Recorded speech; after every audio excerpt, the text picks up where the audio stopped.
Hello, welcome to today's episode of Juice in the Numbers. I am your hoarse-sounding host, Joshua Tracy. And I'm your regular-sounding host, Corwin Heller. And today is our 42nd episode. Isn't that amazing? I know, it flew by. Really, actually, genuinely did. That sounded sarcastic, and it wasn't. And in honor of that, we'll be talking about the late, great Jackie Robinson. One of the few times we can actually see late and the man is actually deceased. Since we say that all the time, and it's never true. Rest in peace, Wade Boggs. And Boss Hogs. But I actually just got back from a trip to Kansas City, which is the home of not just the Kansas City Royals, but also the Negro League Baseball Museum. So this is actually a pretty well-timed episode. That is also why my voice is very hoarse, as I'm a lunatic at baseball games. And I went to, for the first time in my life, all 3 games of a series, as the Yankees took 2 out of 3 from the Kansas City Royals this past weekend. So that's why I sound like shit. And it's not like, you're a voice of Adonis normally. So we're really giving the listeners a treat on this episode. Hey, my dulcet Jewish tones are phenomenal. I mean, compared to my monotone. I'm the Semitic Sinatra. Yikes. Ah, that's right. Yikes. Oh, that's right. You love it. You say so. So, Kansas City is awesome. I want to prep with that. People are way too fucking nice there, but in a fun way. That's your biggest issue in a good everywhere. way. In a good way. Like they seemed very genuine, whereas Colorado felt very fake.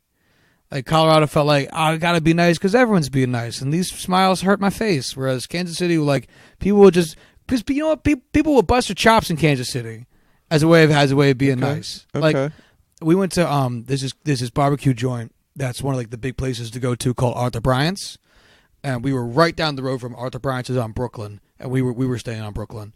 I know, how funny is that? Jesus Christ, Josh staying in Brooklyn. In Kansas City. In Kansas City. Yeah. And like I meant to pack a bunch of Yankees shit, but I wasn't thinking that much when I packed, and I accidentally packed only Yankees shit, so I didn't have any like neutral clothing to wear around town. Because I just packed last fucking minute. And like the guys at Arthur Bryant's were like busting the people cooking at Arthur Bryant's were busting my chops about it in like a fun way. And that's what I mean is being nice. Like they seemed more genuine, like they were going to like give you a hard time with a smile though, like a very. I can get behind that. Yeah, like that's what it was like. It was really cool. Matt and I passed this old dude walking past. There's a castle in Kansas City. Were you aware of that? I'm not. Yeah, neither were we. We stayed like down the fucking road from it. Went to go visit at the Kansas City Workhouse, which Matt and I theorized might be the reason that the Kansas City Royals are the Kansas City Royals. Because there's a castle. Because there's a castle in Kansas City. A small one, but present. And this dude walked by wearing an I Am Kansas City shirt that had the castle on it as he was walking past the castle, as we were walking to the castle, so it was pretty funny. This jacked to shit old dude who, as we were walking past, like I was prepared for that New York thing of you don't acknowledge anybody. Right. And he points at me and goes, "Boy, you work out?" And I was like, "Yeah." And this was, and he was just like, "Yeah, man, I can see it on you." And he was point, "I work out too. I'm 73 years old." This man, he was a black man, looked like he was 45. And he was like, "God bless me every day. God bless. God bless." Like, you got to go to the gym every day. You got to stay sharp. And then he started wiggling his pecs at me, and I'm like, "This is the best interaction I've ever had in my life." And then he was like, he just kept saying a bunch of like friendly but aggressively friendly shit. And then eventually he just wiggled his pecs and walked away. And it was amazing. He just kept, like every sentence ended with, "God bless, God bless." It was amazing. Absolutely amazing. Sweet fucking dude. I want to know more. I want to know this guy's backstory. I want to know who he is, what makes him tick. I want him to come on the show. He was just friendly. Speaking of friendly, like Matt went to go take a piss and then go to take a smoke break during the first game of the doubleheader because you can smoke in Kauffman Stadium. That seems like a very Midwest thing. Yeah, well, it's funny because Matt and I were talking about it, and it's like most of the stadiums I know of are outdoors to begin with. Yeah. I've always thought it was weird that stadiums didn't have smoking sections because, people are doing it anyway. Somewhere shifting. Yeah. And this dude walks up to him after he walks out the bathroom and just goes, because I gave him my Thurman Munson jersey to wear because Matt doesn't have any jerseys. And he was like, Thurman Munson. I haven't seen Thurman Munson jersey in forever. You guys from out of town? And he was like, oh, yeah. He goes, I'm going to hook you and your buddy up. Why don't you come with me? And then he brought us to a section that gave us free food and free drinks because he said he had to take care of the away fans. Even though we told him, yeah, this wouldn't happen to the away fans in New York. Yeah, Fuck that's the first thing I thought of. Like, what fucking Yankees fan would even allow an opposing fan into the stadium without being heckled, let alone taking them to, like, the premium VIP sections of said stadium? He was it makes you think. Maybe Midwestern nice maybe man. the Yankees really are the bad guys. Oh, not at all. I don't think a Mets fan would do that shit either, or a Phillies fan. That's just an East Coast thing. Maybe the East Coast is just the baddies. I think the East Coast just wants you to mind your fucking business. So I think we can agree that we would draw the cutoff right at Pittsburgh. Pittsburgh starts the good side of the country. Might actually compare Kansas City to Pittsburgh a lot. Yeah? Yeah, because it said it feels like it's the same kind of city, like blue collar, very spread out, that kind of thing. Mm-hmm. Anyway, one of the first things we did, the first thing we did was we went to the old side of Municipal Field, which was legit right across the street from where we were staying. It's also on Brooklyn, and it was cool. It's got a really small, section to it, for like a memorial of what was there, because most of it's actually houses now. And the houses were called like Municipal Manor or some shit like that. Like it was a bunch of like little local townhouses and shit, or small time houses. It was really cool, and it was nice to see like they didn't just honor some of the baseball legends that were there, like Buck and Jackie and Satchel. They also honored like a few of like the early black football players who played in Kansas City as well. That they all had like big pictures of themselves that were like put in. I forget what the material was, and then with a plaque underneath saying who they were and when they played in Kansas City and all that. So we stopped by that really quick to poke around a bit. It was really nice. Then we went to get some Arthur Bryant's barbecue. We got some brisket sandwiches. Shit was delicious. I'm so hungry right now. I don't think I can stand you going into food. Well, you know I want you to, but I don't think I could stand for it. I won't too much, but you know what's weird though is the Midwest or maybe Kansas City's obsession with white bread. Everything was white bread. Well, white bread's delicious. White bread's fine. It's a bit like we ordered for barbecue at a restaurant, and it came on white bread. Like no rolls, no anything, just white bread. Just white bread. And the thing is, like the menu. Is any of it toasted? No, just plain white bread. So just a sponge. Yeah. It made it hard to eat some of the stuff actually. But like, imagine you go to a restaurant, you order barbecue, you'd expect it to come just on a plate or on a roll, or whatever. Something. Yeah. No, this came plate, white bread. And then barbecue. It was very strange. Huh. Yeah, they just love white bread. I could see you like serving some white bread or some white toast with it, because you might be able to make a nice little snack with that, piece it all together yourself, so it's not soaking wet with barbecue sauce. I don't know why you would think that would be a proper sandwich. That's the thing. It wasn't even like presented as a sandwich because we got bone-in chicken that they delivered to us on white bread. Like, we weren't gonna make. Yeah, it was strange. Is wheat just so prevalent there that they use it just to like line their plates? Cheap. Yeah, like. Yeah. Do people clean their dishes with pieces of white bread instead of sponges? Do they fucking shackle their house with it? I have no idea. Anyway, after we got some good barbecue, we went off to the Negro League Museum, and I was like dying with excitement. And it's not huge. It's pretty, I don't want to say pretty small, but like I feel like because you have a certain vibe of how big museums are from being museums around here. You know, you walk into the Met, you walk into the Natural History Museum, you walk into MoMA. Like, these are big fucking museums.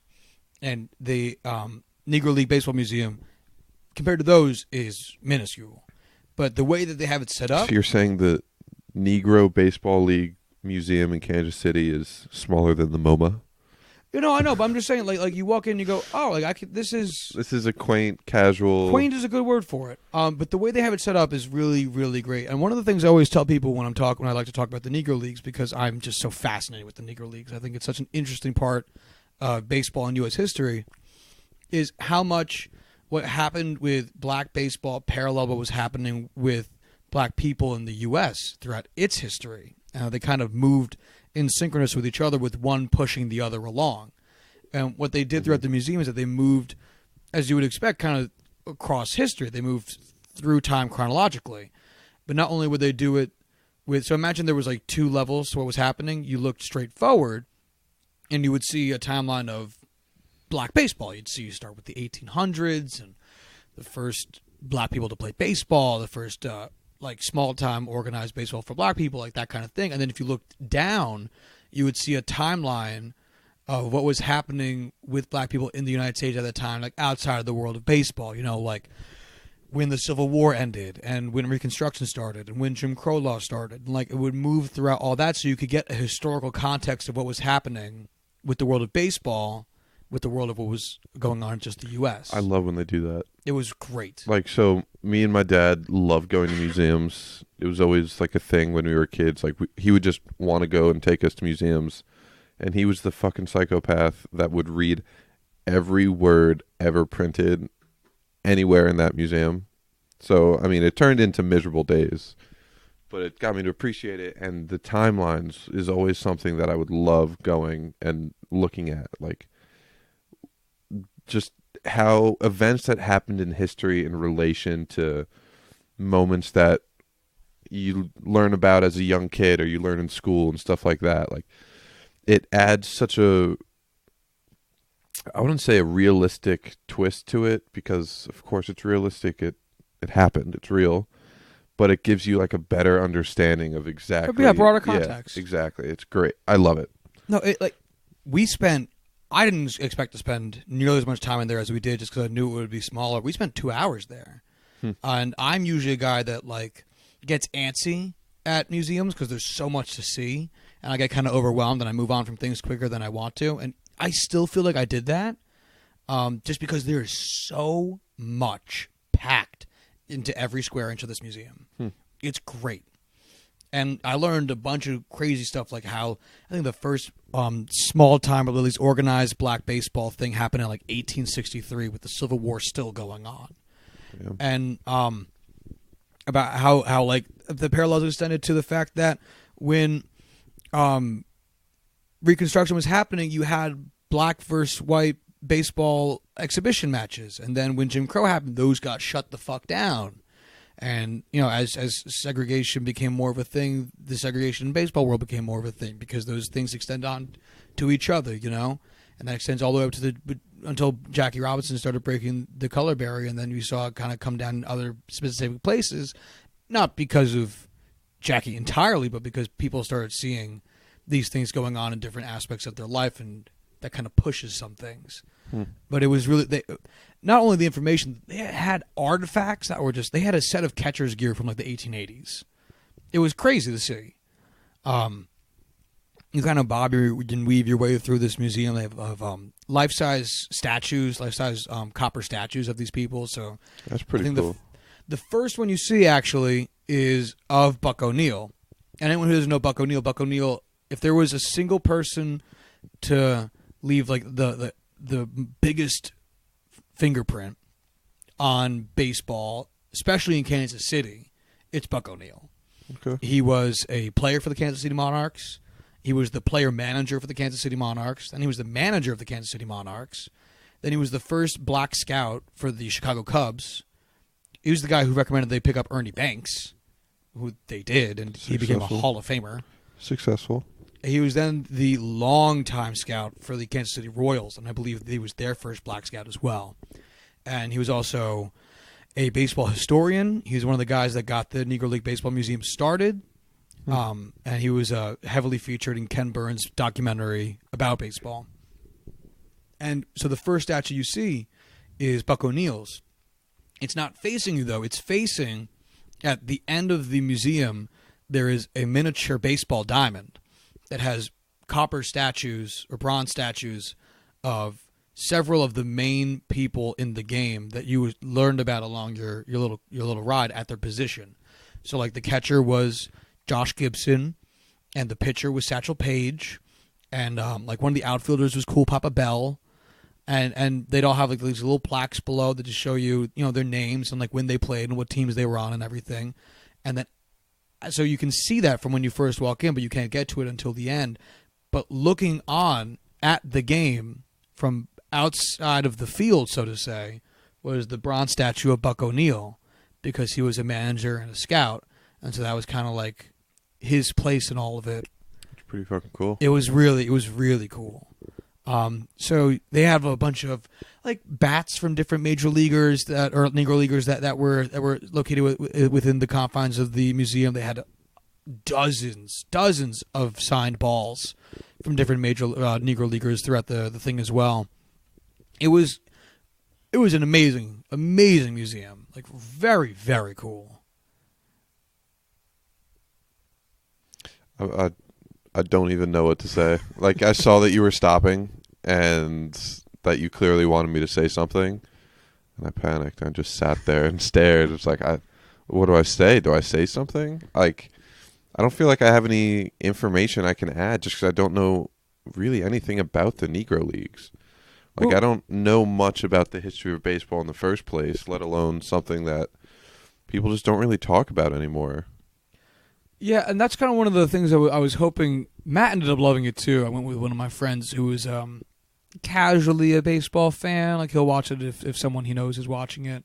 And I was worried that he would just get bogged down in how like baseball heavy this whole trip was, and this part of the trip in particular being the Negro League Museum. And he ended up loving it too because it's such an interesting little thing, especially because a lot of it, I shouldn't say little, it's an interesting big part of U.S. history. A lot of it is tough to find in one place because of how poorly kept a lot of those records were. Mm-hmm. And so it's also just cool to see it from that perspective. So when you walk in, they have a few different like big picture things. Like they have a history of there's this big chart that shows like all the different Negro League teams from all the different locations. So, you know, it would go state by state and show you all the different Negro League teams that existed in those states. So, like in New York, it would have like the New York Black Yankees, the New York Cubans, like the New Jersey Eagles, all, and then it would go on for all of them, and then it would go down vertically, and it would show when they won the pennant and when they won the Black World Series. And to kind of give you a perspective of just how many teams there were so many teams. So it shit goes on forever. Like I could easily go back and just spend the entire day reading all the things I didn't read the first time and still spend 2 hours there. It's very, very in-depth. How long do you think it would take you to go through and, like, start to finish, see everything they had to offer and read what they had? Oh, easily 5 hours. Easy. And I really, like, I wish they offered, or at least maybe I just didn't look for it, guided tours, because I would love to hear some of the stories that I've heard. The guy who runs the Negro League Baseball Museum was interviewed on CC Sabathia's podcast and told some of the stories he's collected over the years, even though he has a multitude, an infinite amount more that wouldn't get fit into an hour-long show like CC's is. And if you listen to that episode, just to get a flavor of some of these stories, they're ridiculous. They're amazing. They're absolutely amazing. I've never actually been on a guided tour anywhere. My like your dad, my grandparents are big museum people, and I feel as though I've been on guided tours with them before. Okay. But I also only think I did that when I was a kid and didn't care. Yeah. You did one at, like, Dodger Stadium, right? Yeah, you're right. I did. That was a good fucking tour. That was a good tour. Yeah, like, we'd always just go to museums and just start wandering around, you know? Like, it was just always stuff we did. I don't think my dad especially wanted to do anything involving having to listen to someone else talk about something, so, yeah. So with today being our 42nd episode, I just wanted to talk about a few of the most famous Negro Leaguers, including our guy Jackie. Who's that? Jackie Robinson. I'm unfamiliar. Yeah, suck my dick. So Jackie was the first black baseball player in the MLB, and he was the first black baseball player, obviously, for the Dodgers. Let's start here, Corwin. I'm going to go through and just read the first black player for each baseball team that was active at the time of integration. Okay. Since obviously there'd be a first for other teams like the Arizona Diamondbacks, but they didn't start until 1995. And I don't think that's really a big deal. No one gives a shit at that point because you did it 50 years after everybody else because you just started. So first was Jackie Robinson, April 15th, which is still, I believe, Jackie Robinson Day. Second, July 5th, Larry Doby on the Cleveland Indians, also 1947. And then 12 days later, Hank Thompson, the St. Louis Browns, July 17th. Then we didn't have another one enter the league for about 2 years until the New York Giants took in Monte Irvin and Hank Thompson on the same day, from what this website claims, July 8th, 1949. I believe it is the same Hank Thompson from the St. Louis Browns. Then Sam Jethro got added a year later on April 18th, 1950 to the roster of the Boston Braves. Then Minnie Minoso got added to the Chicago White Sox the year after that, May 1st, 1951. Bob Trice became a member of the Philadelphia A's 2 years later, September 13th, 1953. 4 days after that, with Buck O'Neil behind the decision-making of this, the Chicago Cubs added Ernie Banks to their roster, September 17th, 1953. Kurt Roberts became a member of the Pittsburgh Pirates, April 13th, 1954. Tom Alston became a member of the St. Louis Cardinals, April 13th, 1954. Nino Escalera and Chuck Harmon became members of the Cincinnati Reds on April 17th, 1954. Carlos Paula, Washington Senators, September 6th, 1954. Elston Howard, I have his glove. I have a baseball card of him. He was a New York Yankee. Their first, added in 1955, April 14th. John Kennedy became a member of the Philadelphia Phillies, April 22nd, 1957. Ozzie Virgil became a Detroit Tiger on June 6th, 1958. And the final of the original teams during the integration era to add a black baseball player was the Boston Red Sox.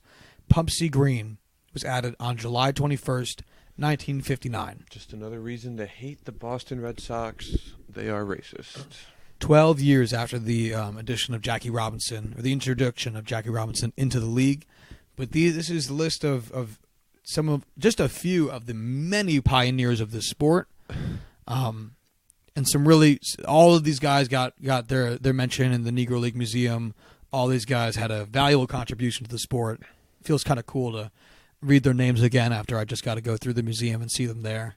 So I forget where this was when this happened, but I had a conversation with a guy, and we were talking about African American players in sports, and I think it was in the terms of how desegregation integration words helped improve the level of play in the NFL. And he made this big argument where they weren't nearly as racist as we made them out to be. And it wasn't that big of a deal adding them into the league because black people just were not as athletic as they are today.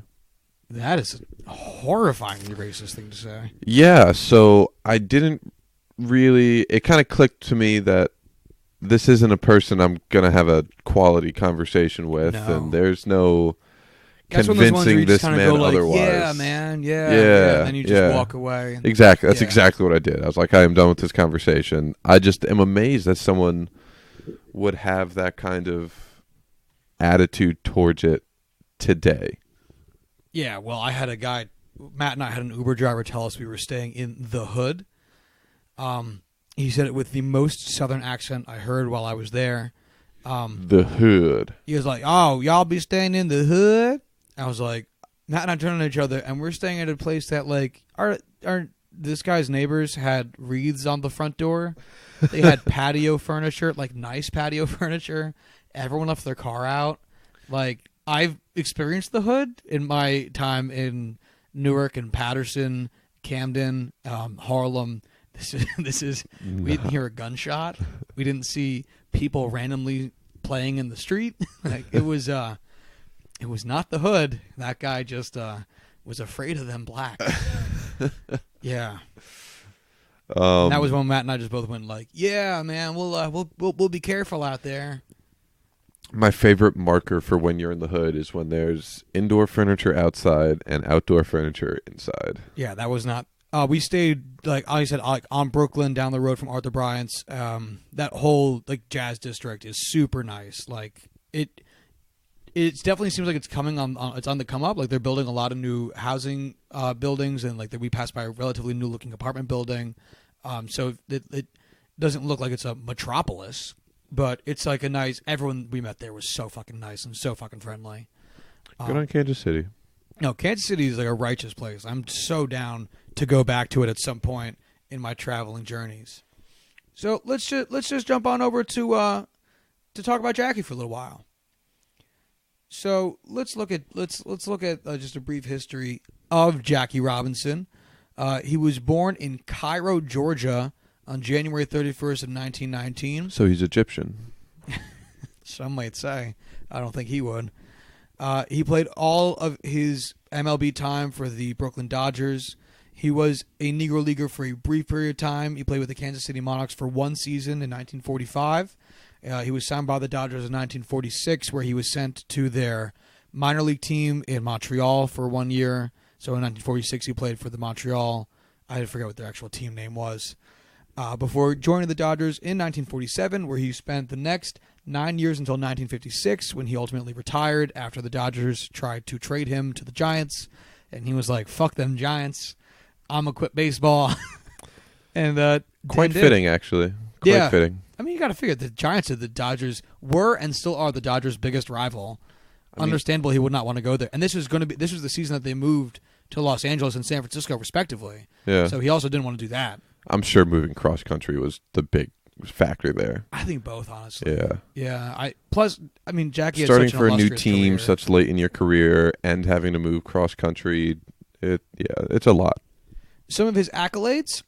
He was a lot. six-time All-Star from 1949 to 1954. He won the World Series with the Dodgers in 1955. He was the National League MVP in 1949, which was also the year of his first All-Star appearance. He won the very first MLB Rookie of the Year award when it was instituted in 1947. He was the NL batting champion in 1949, two-time NL stolen base leader in 1947 and 1949. His number 42 was retired by the Los Angeles Dodgers and by all of baseball. He has a plaque in Monument Park, and he is a member of the Major League Baseball All-Century Team, as well as being a member of the Hall of Fame, inducted in 1962. First ballot. Way to go.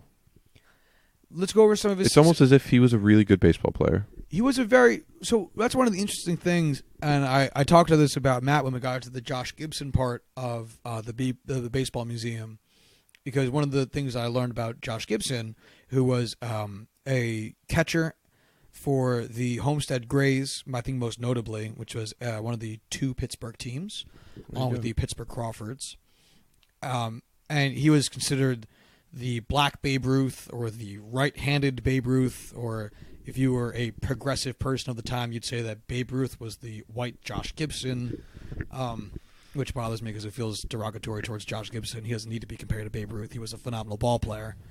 I feel like that's just natural, though, when you have... People like doing it for everybody. Yeah, I don't like it. It's like, oh, everyone is the next, Tom Brady or the next Michael Jordan, stuff like that. People always compare it to... It drives me insane. The bar for comparing great players. Yeah.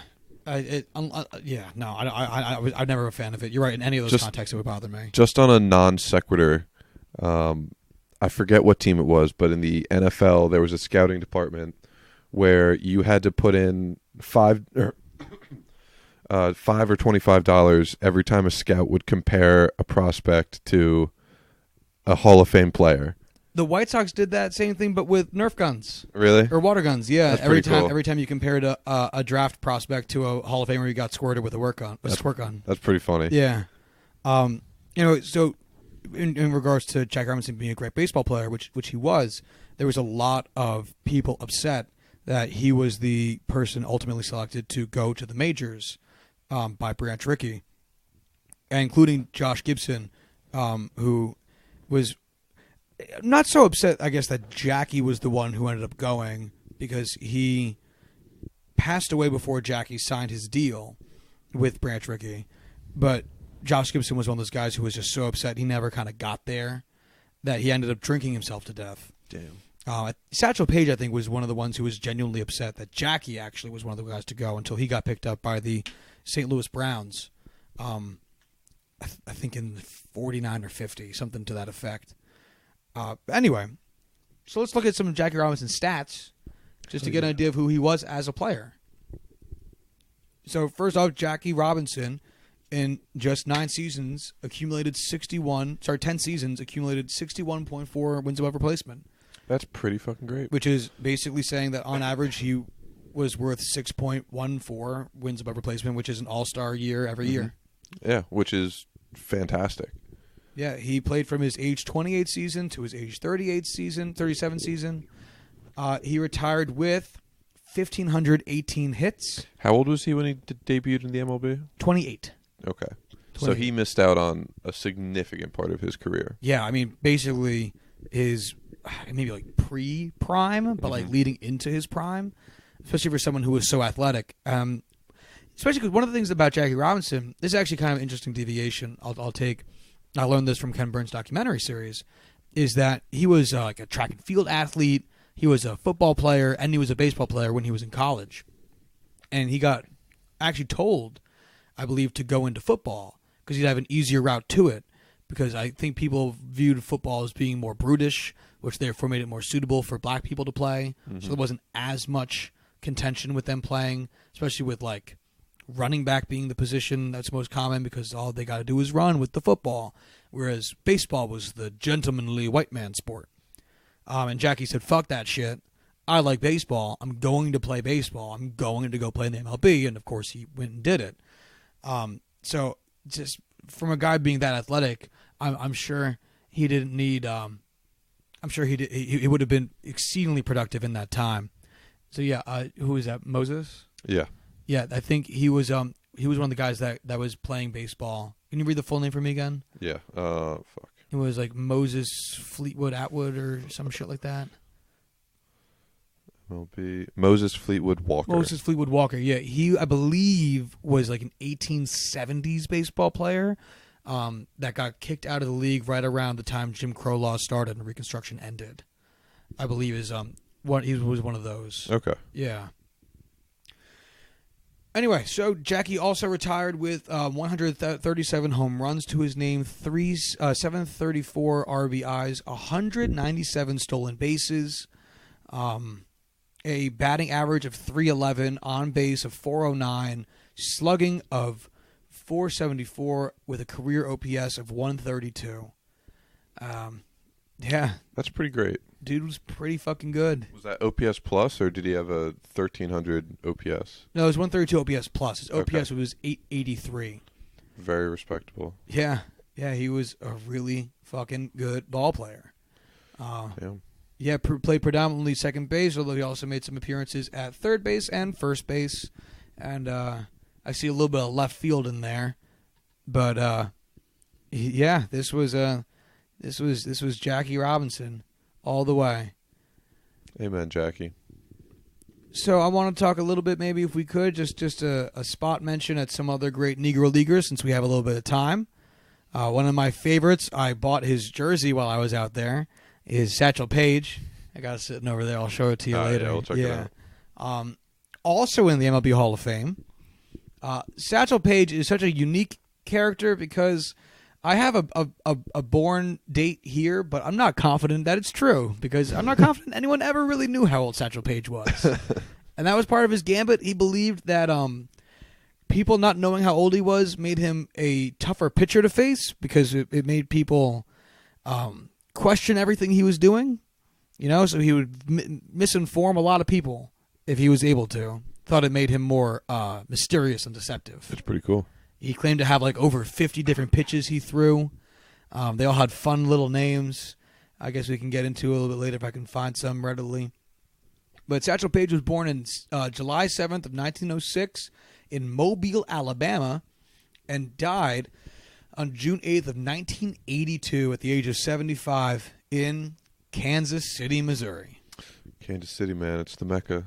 Yeah, I mean, well, we'll go through the teams he played for, but most predominantly he played for the Kansas City Monarchs And then his last MLB appearance at the age of 59 was for the Kansas City Athletics when they were briefly a Kansas City team before moving to Oakland. I didn't realize they were in Kansas City at all. Yes, they were there for, I want to say, like maybe 10 years. Oh, wow. Yeah, they went from Philly to Kansas City to Oakland, and then that's when Kansas City got the Royals in the late 60s, early 70s. So there's a caveat with his Negro League lineage, which I'll read out. The caveat is that because record keeping was bad, and because Negro League teams were often poorly funded, they oftentimes didn't have the salary or the income to pay all of their star players well, and that led to a lot of star players bouncing around between teams from when they could afford them, and that led to some of the bigger name players playing for like a whole bunch of different teams, which includes Satchel. So amongst his various Negro League teams that he played for, Satchel Paige played for the Chattanooga Black Lookouts, the Birmingham Black Barons, the Baltimore Black Sox, the Cleveland Cubs, the Pittsburgh Crawfords, the Kansas City Monarchs, the Trujillo All-Stars, the New York Black Yankees, the Memphis Red Sox, the Philadelphia Stars. And then for major leagues, he played for the Cleveland Indians from 1948 to 1949, the St. Louis Browns 1951 to 1953, and the Kansas City Athletics in just 1965. His career highlights. He was a two-time All-Star in the MLB, 1952 and 1953, both the St. Louis Browns. He was a five-time Negro League All-Star.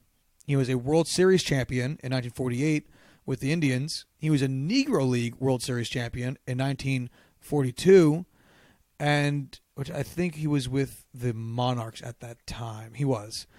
And he is in the Cleveland Indians Hall of Fame as well as the MLB Hall of Fame. Actually inducted 1 year earlier than Jackie Robinson, 1971. I think he retired earlier than Jackie. Yeah, Makes I think he sense. retired 1 year earlier than Jackie. He did. He retired he retired later than Jackie. Jackie retired. Oh, damn it. Now I'm doing this on the fly. Jackie retired in 1956. Satchel retired in 1965. So, yeah, Satchel made it in before Jackie. Damn. Yeah, that's fucking wild. I mean, I don't know. That's kind of cool. I guess it was a lot of... Oh, wait, 62 for Jackie versus 71 for Satchel. My bad. Okay, yeah. I went back. Yeah, I read Jackie's wrong. I thought he was 72 instead of 62. That's fair. That makes so much more sense. I was going to say, what the fuck was that? Yeah, Satchel Paige was known for like his enormously high leg kick when he would throw, as well as his just bullet of an arm and pinpoint control. He was a strikeout machine. He pitched forever.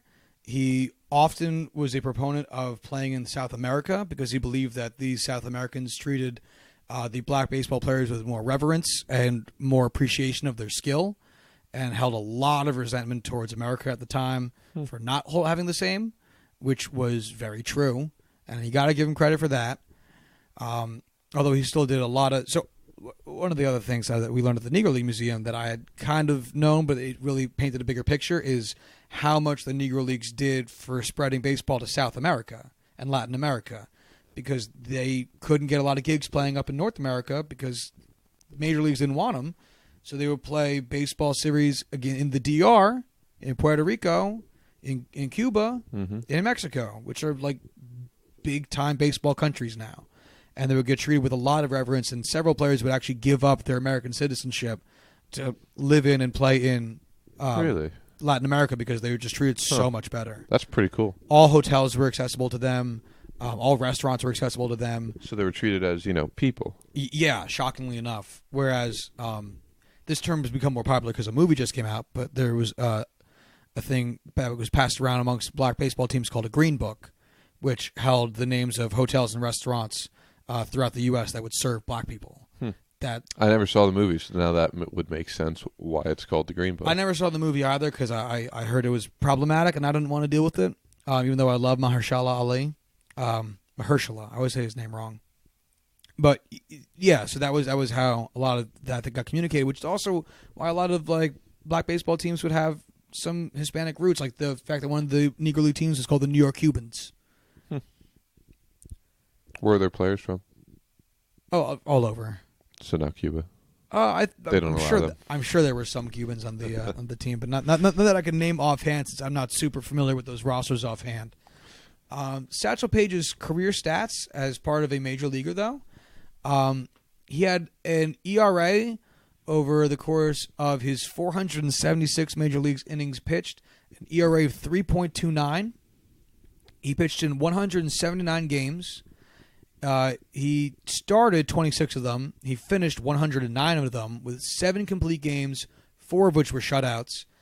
He had 33 saves. He allowed 429 hits, 174 earned runs. In 476 innings pitched, he allowed 29 home runs. Yeah, which is just nothing. I know. Jesus Christ. He had 288 strikeouts and a career ERA plus of 124. He had a FIP of 3.28, and he had a WHIP of 1.279. So big, soft contact kind of guy. Yeah, it certainly would appear so. Definitely didn't have the strikeout numbers, but I don't know if anyone did back then. Plus, his first major league appearance in 1948, he was 41 years old. So he didn't even get a taste of his prime. All right, fair enough. Like how Jackie did. Fair enough. Yeah, so the fact that he did all this a 41-year-old pitcher who goes on to pitch 400 innings is, you know what? Amen to that. Almost 5, yeah. Yeah. He pitched his 41 through 58 age seasons. He pitched his 41, 42 age season. There was a 2-year break. He pitched 44, 45, 46, and then a 12-year break when he pitched just 3 innings, I believe. Yeah, 3 innings for the Kansas City Athletics at age 58. I'd love to see that game. Now, there's a great picture of him sitting on the sideline bullpen in a rocking chair with a nurse next to him, looking like a very old man.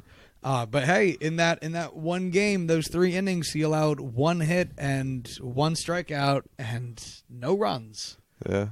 Nothing else, no walks. I remember they did like the whole rocking chair with the nurse thing, just, poking fun at him. Yeah. He didn't actually need to be in a rocking chair with a nurse. Yeah, no, they definitely just played it up a little bit. I do have a attempt by Baseball Reference to gather his Negro League, Mexican, and Independent, and all those other league stats as best as they could, which I understand is probably exceedingly hard. But if you add all of his various levels together, which I'm trying to find if they actually did, it seems like they've had a tough time because there's no ERA listed for his Negro League Baseball 18 seasons served there. They do have RA9, which I think is runs allowed. Yeah, runs average 9, which I guess was the ERA of the Negro Leagues, what they used in its place. So for his Negro League Baseball career, he had a 3.1. He started 244 games. He had 130 complete games, 40 shutouts, 1,828.1 innings pitched. He had 1,620 strikeouts, 310 walks. There was 316 walks. And he had a WHIP of 0.921. Was just, that's him, man. Man knew how to pitch. Man knew how to fucking pitch. Hey, he also hit 1 home run in his entire life. I mean, he's got the same stats as Bartolo Colon now. Yeah, that's how you know you really made it. When you can finally match Bartolo Colon. So he's the old Bartolo Colon, you would say. He hit it as a member of the Pittsburgh Crawfords in 1932. There you go. Look at this research on the fly here. Pittsburgh, baby. Yeah, Pittsburgh Crawfords. Which the other one is compared to the Pittsburgh, or the Homestead Grays, which is where Josh Gibson played. So a brief aside about Josh Gibson, or a brief amount of time spent on him. He was born December 21st, 1911, in Buena Vista, Georgia.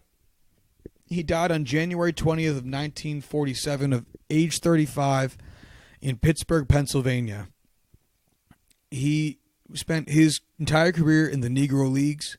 He played for the Homestead Grays, the Pittsburgh Crawfords, the Dragones de Ciudad Trujillo, the Homestead Grays again, the Azules de Veracruz, and the Homestead Grays a third time.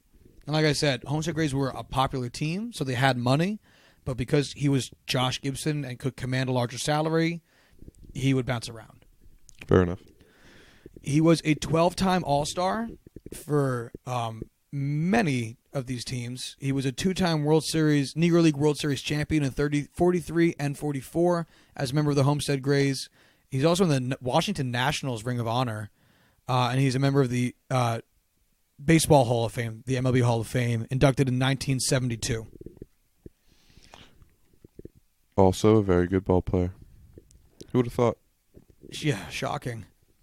So they have it listed as being 113 home runs hit in his 16 Negro League seasons. The number that you often hear thrown around as being his max is around 800, which would put him in the same ballpark as Sadaharu O. But that number doesn't get represented due to poor record keeping at the time, especially considering where these guys were playing and all those conditions and whatnot. Mm-hmm. So the true number will never be revealed. Because we don't know it. Yeah, and we never will. People who knew Josh Gibson and played with Josh Gibson said he hit the ball just farther than you'd see anyone else hit it, that he had several rumored over 500 home runs, just a massive power hitter, a threat at the plate, and a great catcher behind it. So I'm very comfortable saying that 113 home runs sounds way too low. Way too low. For anyone. Well, for a man this revered. Yeah, especially over 16 seasons. Yeah. 10 home runs a season is minuscule. Yeah, whereas Jackie is credited with having 137 career home runs in his 10 MLB seasons.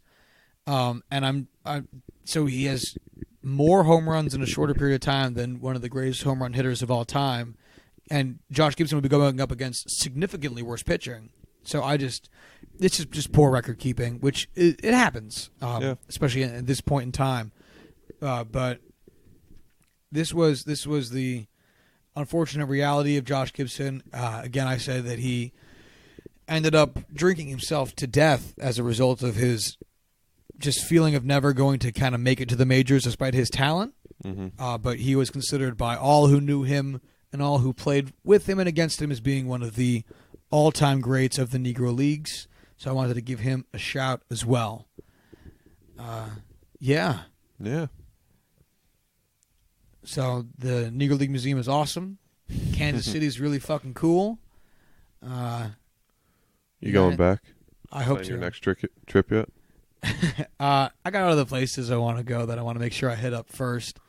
Fair enough. But hoping to make it out to Toronto this year so I can cross another baseball stadium off my list when the Yankees are in town in September.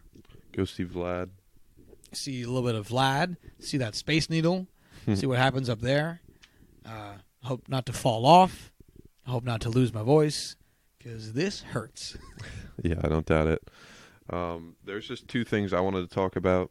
Of course. Just finished up Astro Ball, book about the rise of the Houston Astros from just a absolute garbage franchise to World Series winner. It goes really deep into the front office staff, starting out when they were in St. Louis and the kind of systems and things they put in place there to really build up their farm system and how they were so successful in their drafts, especially in like 2009.